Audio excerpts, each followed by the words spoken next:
কেন্দ্রীয় সরকারের জীবনদায়ী ওষুধের উপর অস্বাভাবিক মূল্যবৃদ্ধি রোধ এবং সুপ্রিম কোর্টের নির্দেশে প্রায় 26,000 বাতিল শিক্ষকদের পুনর্নিয়োগের দাবিতে পথে নেমে বিক্ষোভ দেখালো তৃণমূল কংগ্রেস। শনিবার বিকেলে পশ্চিম মেদিনীপুর জেলার দাঁতন 1 নম্বর ব্লকে কেন্দ্রীয় সরকারের জীবনদায়ী ওষুধের উপর অস্বাভাবিক মূল্যবৃদ্ধি রোধ এবং 26,000 বাতিল শিক্ষকের পুনর্নিয়োগের দাবিতে বিক্ষোভ কর্মসূচি করল দাঁতন 1 নম্বর ব্লক তৃণমূল কংগ্রেস। এই দিন দাঁতন 1 নম্বর ব্লকের ব্লক সভাপতি প্রতুল দাসের নেতৃত্বে কয়েক হাজার তৃণমূল কর্মীর সমর্থকদের নিয়ে দাঁতন পেট্রোল পাম্প থেকে মিছিল শুরু হয়ে দাঁতন শহর পরিক্রমা করে। মিছিলের নেতৃত্ব দেন জেলা যুব তৃণমূল কংগ্রেসের সভাপতি নির্মাল্য চক্রবর্তী, মহিলা তৃণমূল নেত্রী কল্পনা শীট সহ অন্যান্যরা। মিছিল শেষে দাঁতনের সরাই বাজারে পথসভা করা হয়েছে। পথসভা থেকে কেন্দ্রীয় সরকারের বিরুদ্ধে একাধিক মন্তব্য করেন উপস্থিত নেতৃত্বরা। দাঁতন 1 নম্বর ব্লক তৃণমূল কংগ্রেসের সভাপতি প্রতুল দাস বললেন, নিত্য প্রয়োজনীয় জীবনদায়ী ওষুধের মূল্যবৃদ্ধি করার প্রতিবাদে দাঁতন ব্লকের কয়েক হাজার মানুষ আজ পথে নেমে বিক্ষোভ দেখাচ্ছেন। আগামী দিনে যদি এই ওষুধের উপর মূল্যবৃদ্ধি না কমানো হয় তবে বৃহত্তর আন্দোলনে নামবে পশ্চিম বাংলার সাধারণ মানুষ। জীবনদায়ী ওষুধের দাম বৃদ্ধি করে কার স্বার্থ রক্ষা করছে মোদী সরকার? জবাব চাই, জবাব দাও। এই দিনের পর দিন নিত্য প্রয়োজনীয় জীবনদায়ী ওষুধের দাম বৃদ্ধি করে কার স্বার্থ রক্ষা করছে মোদী সরকার? জবাব চাই, জবাব দাও।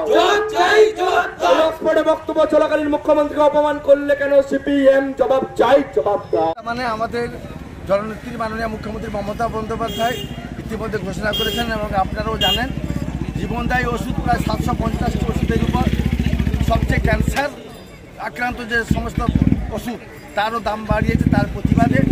এবং গত পরশুদিন আমাদের যে সুপ্রিম কোর্ট যে 26,000 শিক্ষক নিয়োগ বাতিল করেছে সেই যাতে পুনর্বহাল হয় তার দাবিতে আজকে দাঁতন 1 নম্বর ব্লক আমাদের কর্মসূচি নিয়েছি।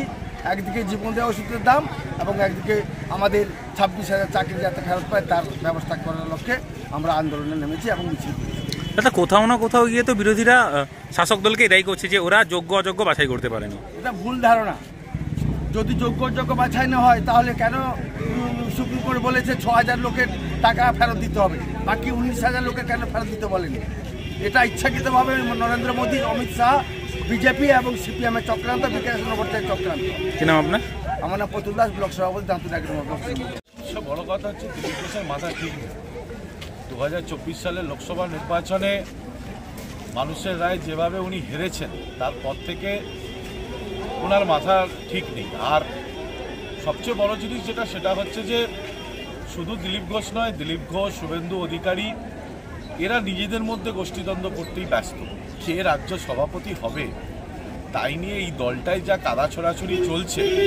গতকাল বিজেপির কলকাতার সদর দপ্তরে বর্তমান রাজ্য সভাপতির পোস্টার ফেলে তাতে পা দিয়ে বিজেপির কর্মী সমর্থকরা বিক্ষোভ দেখাচ্ছে। এই দলটার কি আছে? এই দলটার ভূত নেই, ভবিষ্যৎ নেই। এরা ধর্মের ভিত্তিতে মানুষকে ভেদাভেদ করে ভারতবর্ষে টিকে আছে। ভারতবর্ষের মানুষ আগামী লোকসভা নির্বাচনে কথা মিলিয়ে রাখবেন, এই দলটাকে সরকার থেকে ছুঁড়ে ফেলে দেবেন এবং ধর্ম সম্মিলিত যে সমস্ত পার্টি আছে তার মধ্যে সবচেয়ে বড় ভূমিকা তৃণমূল কংগ্রেস নেবে। দিলীপ ঘোষকে বলুন আর দিনের বেলায় জেগে স্বপ্ন দেখতে না। তৃণমূল কংগ্রেস শুধুমাত্র নেতা নেত্রী দিয়ে তৈরি নয়, তৃণমূল কংগ্রেসের জ্বর হচ্ছে সাধারণ মানুষ, পশ্চিমবাংলার খেটে খাওয়া মানুষ।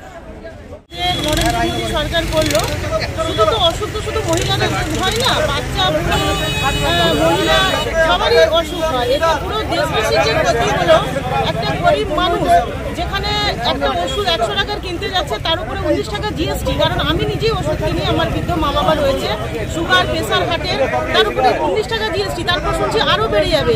তাহলে একটা খেটে খাওয়া মানুষ, মধ্যবিত্ত গরিব মানুষের কতটা ক্ষতি হচ্ছে। এবং আমাদের সরকার, আমাদের মমতা বন্দ্যোপাধ্যায় যেখানে জীবনদায়ী ওষুধের ওপরে অনেকটা মূল্যবৃদ্ধি ছাড় করে রেখেছে এবং স্বাস্থ্যসাথীর কার্ডের মাধ্যমে বিভিন্ন রকমের মানুষ সুযোগ সুবিধা পাচ্ছে, সেই জায়গায় এই কেন্দ্র সরকারের এই যে মানুষের ওপরে যে চাপিয়ে দেওয়া, মানুষকে শোষণ করার নীতি, এসে শুধু মহিলা নয়, পুরো ভারতবর্ষের মানুষ, বাংলার মানুষ এতে মানে বিক্ষোভ দেখাচ্ছে। প্রত্যেক জায়গায় মিটিং হচ্ছে, মিছিল হচ্ছে, এটা মানুষকে শোষণ করে কেন্দ্র সরকারের একটা নীতি। অমর অটোমোবাইল এখন আপনার প্রিয় শহর দাঁতনে। ইয়ামাহা কোম্পানির সমস্ত ধরনের মোটর বাইক নিতে আজই চলে আসুন অমর অটোমোবাইলে।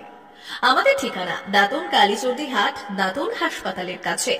আমাদের এখানে পাবেন ইয়ামাহা কোম্পানির সমস্ত রকমের মোটর বাইক। প্রতিটি মোটর বাইক কেনাকাটার উপর থাকছে বিশেষ ছাড়।